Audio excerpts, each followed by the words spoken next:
Hi, this is Brian Wilson. This is Jewel. This is Pat Monahan from the band Train, wishing you all the very best this holiday season. This is Carney. And this is Wendy. This is Engelbert Humperdinck, and you're listening to the Sounds of Christmas podcast. Hi, I'm Ken Kessler, and welcome to the Sounds of Christmas podcast. If you're new to this podcast, I want to start by saying thanks for joining us. If you're not new, welcome back. Either way, I'm glad you're here. Now, to avoid any confusion, I want to start off by saying there won't be any music played here. This is a place for conversation. I'll talk about Christmas music and some related topics, sometimes by myself and sometimes with guests. If you're looking for music, just go to soundsofchristmas.com and click on the tree or the player on the front page or on the Listen Now page. We play the best variety of Christmas music all year long. Well, except in October, when we play the best variety of Halloween music. As the news of Brian Wilson's passing made its way around the internet, I was surprised to find that I had never done an episode about him or his old band, the Beach Boys. So let's rectify that, at least as far as Christmas music goes. The first Christmas song connected to Brian that I know of was the Beach Boys single Little Saint Nick.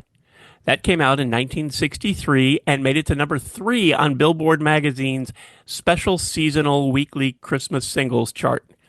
It has continued to show up on the charts in the 60-plus years that it's been around, most recently showing up on Billboard's Hot 100. That was just this past Christmas season. Brian has said, quote, "I wrote the lyrics to it while I was out on a date, and then I rushed home to finish the music." In 1990 or 1994, I've seen both dates in several different sources, and I'm not sure which one's right, Mike Love sued over co-writing credits for many of the 1960s Beach Boys songs, a battle he won after an 8-week trial. And maybe I just missed it, but I haven't seen him ever talk about how he came up with any of the Beach Boys songs or how he assisted in co-writing them. I guess now that all 3 of the Wilson brothers have passed away, as has their father, who initially managed the group, it's a moot point, though probably not for Mike Love, as there were millions attached to that court settlement. But I'm getting away from the point.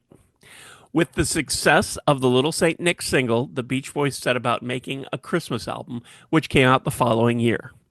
Brian produced and arranged the rock songs, and he left it to Dick Reynolds, an arranger for the group The Four Freshmen, a group that Brian just loved. But he left it to him to arrange the 41-piece orchestral backings on the traditional songs to which the Beach Boys would apply their vocals. There were 5 originals for this album: The Man with All the Toys, Santa's Beard, Merry Christmas Baby, not the one you're thinking of, and Christmas Day. Little Saint Nick was also included. It was actually the first song on side 1. The version of Frosty the Snowman was also included on side 1. The other side was all cover songs and included We Three Kings, Blue Christmas, Santa Claus is Coming to Town, White Christmas, I'll Be Home for Christmas, and Auld Lang Syne. The Man with All the Toys was the only single released from the album, and as a single that year, it had limited success. It did get to number 6 on Billboard's Christmas chart, but built sales over successive Christmases, and it's now listed by Billboard in the top 100 selling Christmas songs in history.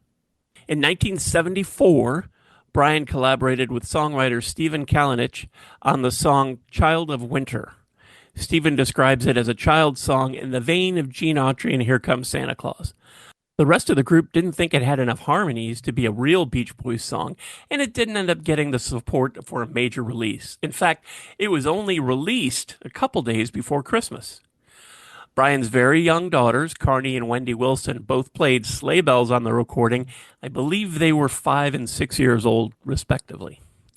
There were plans for a second Beach Boys Christmas album with several songs actually getting recorded during the 1970s. Similar to the first Christmas album, this one was produced by Brian and was to include about half original and half traditional Christmas songs. It was tentatively scheduled to come out in 1978, but the record label rejected it because they didn't believe Brian Wilson was really on it. Side 1 was to have consisted of Christmas Time is Here Again, Child of Winter, Winter Symphony, Michael Row the Boat Ashore, Seasons in the Sun, and Morning Christmas. Side 2 was to include Mike Love's song Alone on Christmas Day, Go and Get That Girl, Santa's on the Way, I Saw Mommy Kissing Santa Claus, and a medley of the traditional songs God Rest Ye Merry Gentlemen, O Come All Ye Faithful, Hark the Herald Angels Sing, and We Wish You a Merry Christmas. In 1998, a compilation called The Beach Boys' Ultimate Christmas was released. It included all 12 songs from that first Christmas album, along with a couple alternate versions of Little Saint Nick and one different take on Old Lang Syne, and another 8 songs: Child of Winter, Santa's Got an Airplane, Christmas Time is Here Again, Winter Symphony, I Saw Santa Rockin' Around the Christmas Tree, Mele Kalikimaka, Bells of Christmas, and Dennis Wilson's song, Morning Christmas. This collection also included a Toy Drive public service announcement, a Christmas message from Dennis, and an interview with Brian. In the early 2000s, Brian took to releasing Christmas songs exclusively on his website, kind of like a gift for fans. Some of those included On Christmas Day, the Christmas song, and a very short version of Silent Night, not quite a minute long. Brian released his own Christmas album in 2005. It's called What I Really Want for Christmas. This was his 6th solo album overall. This included remakes of a couple of the Beach Boys Christmas songs, Little Saint Nick and The Man with All the Toys.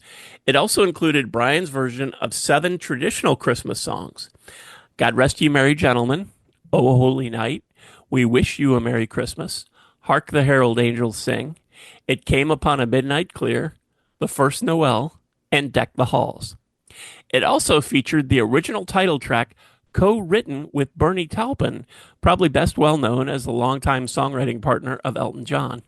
And it featured the song Christmassy, co-written with legendary songwriter Jimmy Webb.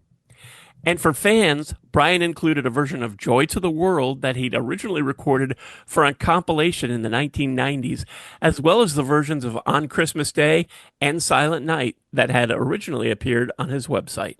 The only other Christmas-esque song I know of that's connected to Brian is his song Peace on Earth, which was, and might still be, an Amazon exclusive bonus track for his 2011 album In the Key of Disney. I think that's it, at least for Christmas music. Brian has certainly given us lots of non-Christmas music, and I think it's safe to say that his catalog, Christmas and non-Christmas alike, will still be around for a long, long time.